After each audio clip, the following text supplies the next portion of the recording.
No introductions today, this just got completely stocked up, so let's get right into it. First, we've got the Ultimate Lon Chaney Jr. Wolfman in color, and I really like my Universal Monster figures to stay in black and white, so even though this one looks really good, it's a great sculpt, it's got a good paint job, I'm going to let this one stay here because I'm going to be going after the black and white one in just a little bit.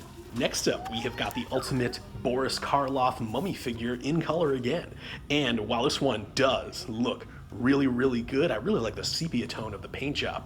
Once again, going to stick black and white whenever that comes out. I think it's supposed to be coming out in June. As soon as that comes out, I'm going to be all over that figure because this one looks great.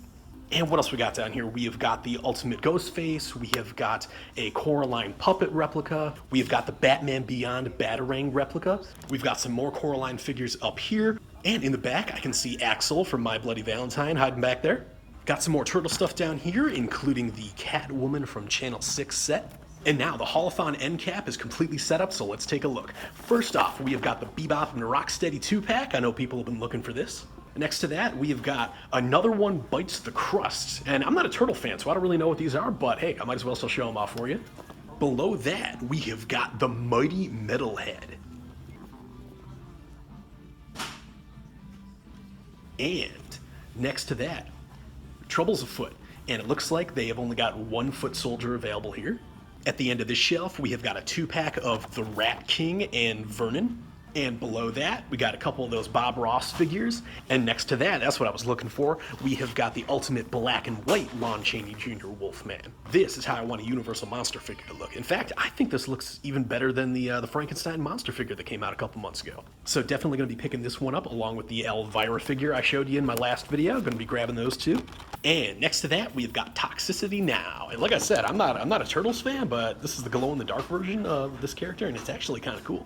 Then down at the bottom, we have got a couple Fugitoids. I think that's how you pronounce that, but I'm not 100% sure. Then we have also got a signature edition of this release. Flash forward, and now I'm home. And like I said, I was going to be picking up the black and white Wolfman figure, and I have already got it out of the box in my book nook, displayed with my Ultimate Black and White Frankenstein. Gotta say, those look great together.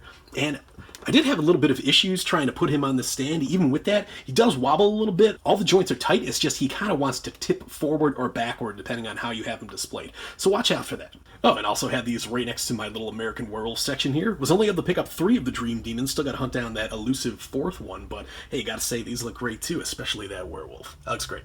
But anyways, also got the Elvira. If you saw my first video on Haulathon Week 2, showed I was going to be picking this one up. Also came across the Signature Edition. Decided to leave that for a bigger Elvira fan. I like Elvira, but I was fine just getting the $35 one. And I gotta say, that's a great likeness, including the second head sculpt. It seems like some people who've gotten this kind of has her winking eye almost not closed all the way, but this one, it's nice, crisp, good paint job. Love the candles, love the little potion, love the dagger, it all looks great. And I don't really collect a lot of these 8-inch figures, but this one looks really good. So I was happy to pick this one up. And last up, while I was heading out of the store, I was doing a little bit of sniffing around, checking some end caps, checking the normal toy aisles, and I came across one Ultimate Griff figure. Couldn't have been happier about that. This is the one that I was looking forward to finding the most. So let's get him on the shelf.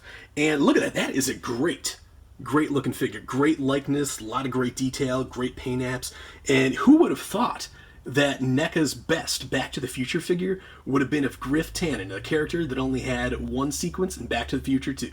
But I gotta say, I am so happy they made this. NECA, please, I'm pretty sure other people want more Back to the Future 2 and more Back to the Future 3 stuff. We gotta have Western Doc, we've gotta have Western Marty, and we have gotta have Buford Tannen. And I say, as I've gotten older, I've become really fond of Part 3, even not being a Western fan myself. The only Western I can even say that I really like is The Good, the Bad, and the Ugly. But I gotta say, I love Back to the Future 3 and would love to add those figures to my collection. So anyways, that is going to wrap up this week's Haulathon video. I'm definitely going to be checking out what they've got around next week, because like you saw, there were no restocks of Ash. So I have definitely got to try and hunt down that Ash figure at some point. So as always, I'm going to wish you pleasant days and spooky nights. Until next time.